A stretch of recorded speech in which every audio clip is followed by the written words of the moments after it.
ओशो कहते हैं कि मनुष्य चेतना के 3 आयाम हैं। एक आयाम है गणित का, विज्ञान का, गद्य का, और दूसरा आयाम है प्रेम का, काव्य का, संगीत का, और तीसरा अनिर्वचनीय।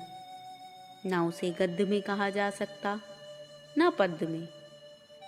तर्क तो असमर्थ है ही उसे कहने में। प्रेम के भी पंख टूट जाते हैं, बुद्धि तो छू ही नहीं पाती उसे।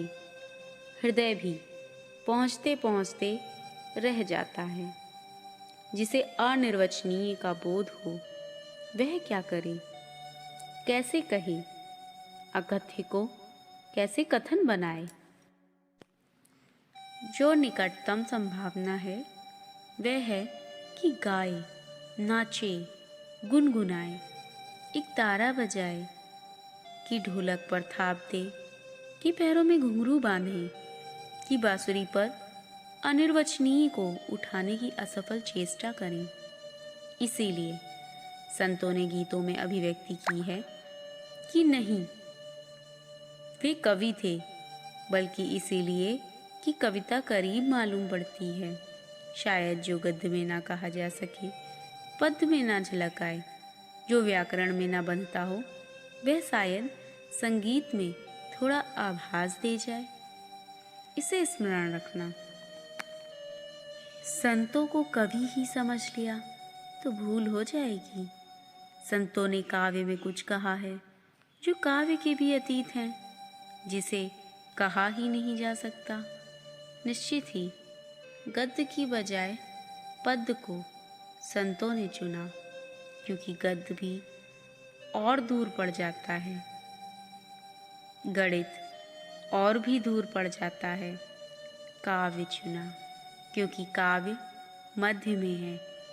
एक तरफ व्याख्य विज्ञान का लोक है, दूसरी तरफ अव्याख्य धर्म का जगत है, और काव्य दोनों के मध्य की कड़ी है।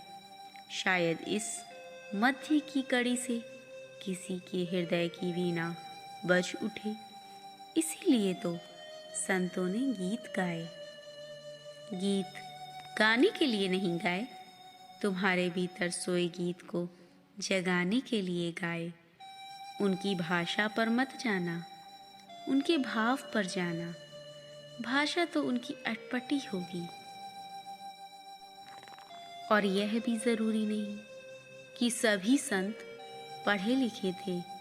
बहुत तो उनमें गैर पढ़े लिखे थे, लेकिन पढ़े लिखे होने से सत्य का कोई संबंध भी नहीं है।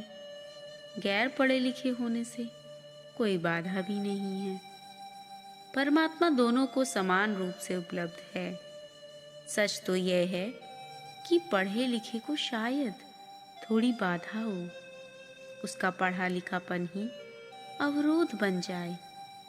गैर पढ़ा लिखा थोड़ा ज्यादा भोला, थोड़ा ज्यादा निर्दोष, उसके निर्दोष चित्त में, उसके भोले हृदय में सरलता से प्रतिबिंब बन सकता है, क्योंकि कम होगा विकृत प्रतिबिंब, क्योंकि विकृत करने वाला तर्क मौजूद ही ना होगा। झलक ज्यादा अनुकूल होगी सत्य की, क्योंकि विचार का जाल ना होगा जो झलक को अस्त व्यस्त करे। सीधा सीधा सत्य झलकेगा, क्योंकि दर्पण पर कोई शिक्षा की धूल नहीं होगी। तो भाषा की चिंता मत करना, व्याकरण का हिसाब मत बिठाना, छंद भी उनके ठीक हैं या नहीं इस विवेचना में भी ना पड़ना, क्योंकि यह तो चूकना हो जाएगा, यह तो व्यर्थ में उलझना हो जाएगा। यह तो गए फूल को देखने और फूल के रंग और फूल के रसायन और फूल किस जाति का है और किस देश से आया है, इस सारे इतिहास में उलझ जाएगा। और भूल ही गए कि फूल तो उसके सौंदर्य में है, गुलाब कहाँ से आया, क्या फर्क पड़ता है। ऐतिहासिक चित्त इसी चिंता में पड़ जाता है कि गुलाब कहाँ से आया। आया तो बाहर से है, उसका नाम ही कह रहा है। नाम संस्कृत का नहीं है, हिंदी का नहीं है। गुल का अर्थ होता है फूल और आब का अर्थ होता है शान, फूल की शान।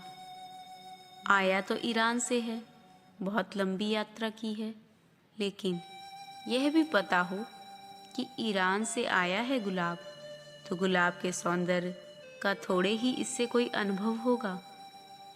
गुलाब शब्द की व्याख्या भी हो गई तो भी गुलाब से तो वंचित ही रह जाओगे। गुलाब की पंखुड़ियाँ तोड़ ली, गिन ली, वजन नाप लिया, तोड़ फोड़ कर सारे रसायन खोज लिए, किन किन से मिलकर बना है, कितनी मिट्टी, कितना पानी, कितना सूरज, तो भी गुलाब के सौंदर्य से वंचित रह जाओगे। ये गुलाब को जानने के ढंग नहीं है। गुलाब की पहचान तो उन आँखों में होती है जो गुलाब के इतिहास में नहीं उलझती, गुलाब की भाषा में नहीं उलझती, गुलाब के विज्ञान में नहीं उलझती, जो सीधे सीधे नाचते हुए गुलाब के साथ नाच सकता है, जो सूरज में उठे गुलाब के साथ उसके सौंदर्य को पी सकता है, जो भूल ही सकता है, अपने को गुलाब में डुबा सकता है। संतों के वचन गुलाब के फूल हैं। विज्ञान, गणित, तर्क और भाषा की कसौटी पर उन्हें मत कसना, नहीं तो अन्याय होगा। वे तो वंदनाएं हैं, अर्चनाएं हैं, प्रार्थनाएं हैं। वे तो आकाश की तरफ उठी हुई आंखें हैं। वे तो पृथ्वी की आकांक्षाएं हैं, चांद तारों को छू लेने के लिए। उस अभीप्सा को पहचानना, वह अभीप्सा समझ में आने लगे तो संतों का हृदय तुम्हारे सामने खुलेगा। और संतों के हृदय में है द्वार परमात्मा का। तुम्हारे सब मंदिर मस्जिद, तुम्हारे गुरुद्वारे, तुम्हारे गिरजे परमात्मा के द्वार नहीं हैं, लेकिन संतों के हृदय में निश्चित परमात्मा का द्वार है।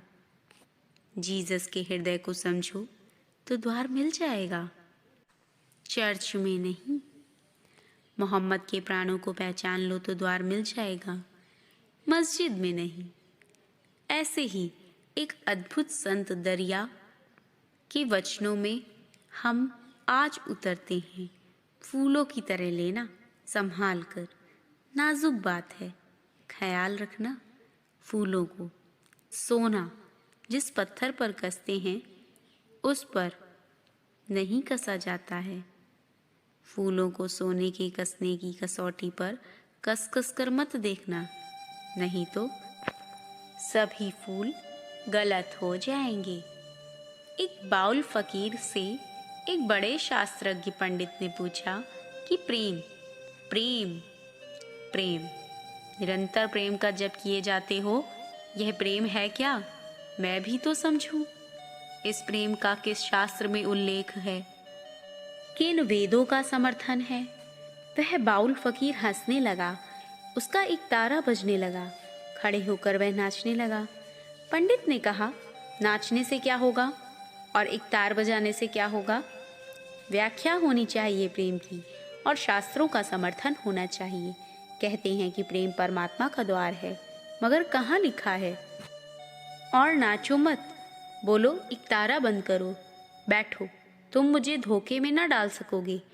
औरों को धोखे में डाल देते हो एक तारा बजाकर, नाच कर औरों को लुभा लेते हो, मुझको ना लुभा सकोगे। उस बाउल फकीर ने भी फिर एक गीत गाया। उस बाउल फकीर ने कहा, गीतों के सिवाय हमारे पास और कुछ नहीं है। यह गीत हमारे वेद, यह गीत हमारे उपनिषद, यह गीत हमारे कुरान। क्षमा करे, नाचूंगा, एक तारा बजाऊंगा, गीत गाऊंगा, यही हमारी व्याख्या है। अगर समझ में आ जाए तो आ जाए, ना समझ में आए तो तुम्हारा दुर्भाग्य है। पर हमसे और कोई व्याख्या मत पूछना, और कोई उसकी व्याख्या है ही नहीं। और जो गीत उसने गाया वह बड़ा प्यारा था।